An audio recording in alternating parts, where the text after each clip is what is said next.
Millions do. Some are drawn to their antics. They just do the silliest things and they will make you smile. Some are drawn to their independence. A lot less responsibility as far as having to take them out to walk them than it would be with a dog. But there's plenty to think about before you even consider making a fun-loving furball a family member. You really want to think about what your own lifestyle is like and what you're looking for in that cat. Do you really want this animal? Is it going to integrate with your family? Most times the answer is yes, but you just have to think it through.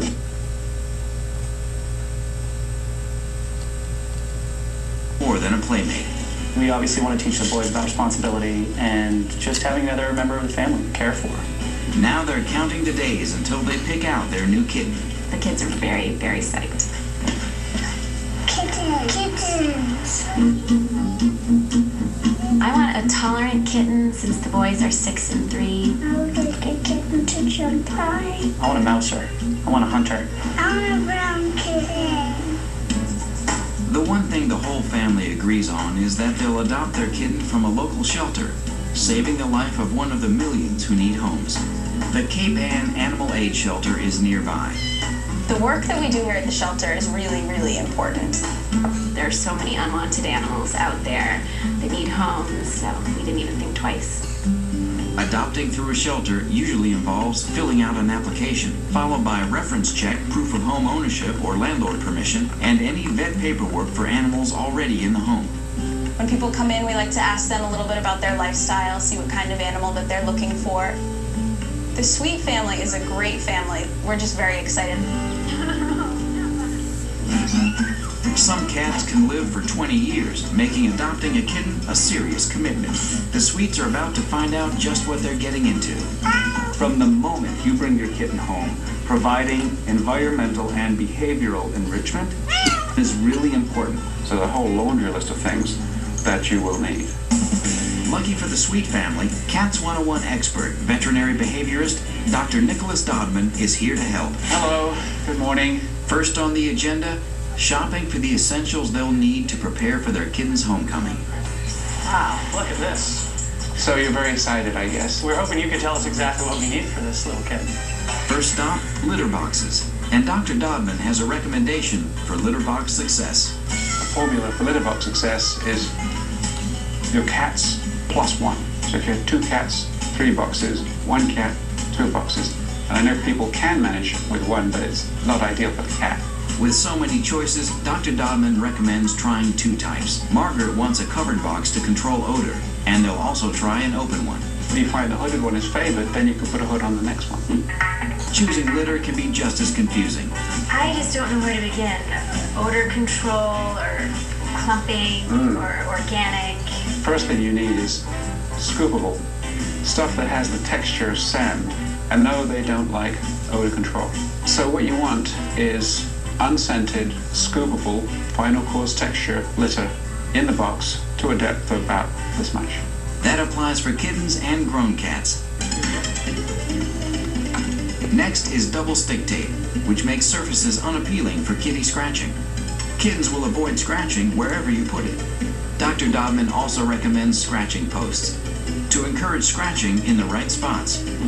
They have to be sturdy, which this is. They have to be tall enough for the cat to jump up full length and stretch. So the formula for scratching posts is the same as with litter boxes. 1 more than you have cats. You will need 2. So your cat needs things to do. Topping the list, toys. Dr. Dodman recommends lots of them. And here to help, a real cat. They get sick of the same toys, so you need enough that you can put them away and bring out new ones.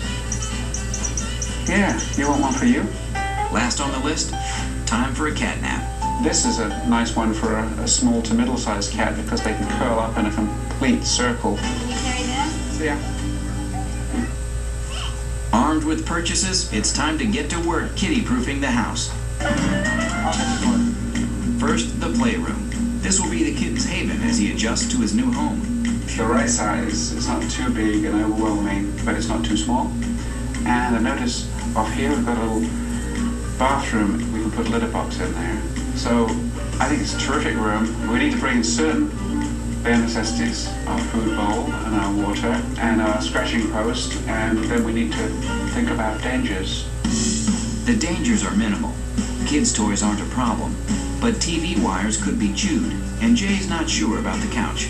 Is this couch going to be an issue? Should we think about putting some double stick tape on this couch? Double stick tape makes the furniture sticky, which is no fun for scratching. And they'll place a scratching post nearby as a more attractive alternative.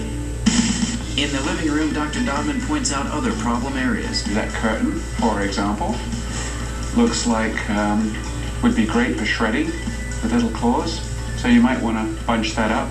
Mr. Bearded Lizard, right? Bearded dragon. If I was a cat, I would sit right here and I'd spend hours looking at him, hoping that he would move. But of course, you need to keep the lid on tightly. Dr. Dodman recommends removing decorative light fixtures from the piano, keeping the heat register covered, securing wires and the fireplace screen, and adding the scratching post and kitty toys. The kitchen is a fine room for a kitten. While some plants are deadly to cats if ingested, like some lilies, daffodils, and azaleas, these are not toxic. The cabinet's child-proof latches will also protect the kitten from dangerous cleaning supplies. But safe plants, safe kitchen, we're in good shape. We had 2 kids, so we went through the whole baby stage once, hopefully this won't be as hard. In just a few hours, the Sweet family will pick their kitten. I think the house is ready now. I feel good. I'm ready for the kitten. The Sweets have decided to adopt their kitten from a local shelter. Shelter adoption is not free, but they like the idea that they'll save a life and contribute to keeping the shelter running. One of the benefits of adopting from a shelter in a lot of cases is that everything's all-inclusive. The animals are usually spayed and neutered in our facility. They've been vaccinated for their age. They're sent home already microchipped and ready to be found if they were to ever get lost. Sometimes there's an adoption fee, but it goes to cover those things. But whether you choose a shelter or a reputable breeder, there are things to consider in picking the perfect kitten for your family. First, assess your lifestyle. Do you have a really active household, so you want a cat that is more outgoing, friendly, it's going to be right in the midst of all that activity? Or you're more a laid-back household where you might want the cat to be there and be a lap cat, it's going to snuggle with you. The Sweets are hoping to find a kitten that will thrive within their active family. We do a lot of things that the door is always swinging open. So I think there's a lot of action going on, which I think, for a cat, especially a Sprite young kitten, will really enjoy that. So they're looking for an active and curious kitten. You can really tell a kitten that's going to be a little more timid and one that's just wild kitty. Woo! All over the place. Okay, guys, let's... On hand for the big moment is Cats 101 expert, veterinary behaviorist, Dr. Nicholas Dodman. He'll help the Sweets find the perfect match. Oh, this one here. You want to put your hand right down there. One down there. Good job. All right, can you feel him purring? So we should meet Skier, too. Skier is his brother. That one, that's Jessica. Once they've narrowed it down to 3 kittens, Dr. Dodman helps the Sweets make a choice in a separate room where they will observe kitty temperament. He doesn't seem to be so interested in people. Sociability is one thing Dr. Dodman watches for in his assessment. He's also on the lookout for alertness and interaction. He'd be a great cat for some people, but I think with your family, and I'm sure the kids are going to want to do a lot of petting and holding. Oh, he's gone again. The kids are most excited to meet 2 domestic shorthairs. Brothers Grover and Skeeter were brought to the shelter by their owners who could not keep them. The other thing is they've all got these extra claws, and the extra claws, the polydactyly, is supposed to be a sign of very good luck. They're passing the 3-year-old test. The most important thing really is all of you really have to have a good feeling for the cat. What we're looking for is a cat who's active and curious. All you got to do is pick one. But choosing one is impossible. What if we picked them both? While some experts recommend getting 2 kittens so that they'll have a playmate, it's not what the Sweets had in mind.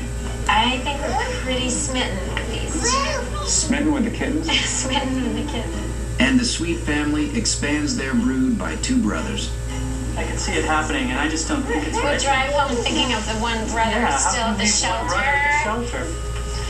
How could we do that? The suites are given details and documents. Congratulations. Thank you. There you go. I can't believe we're getting two.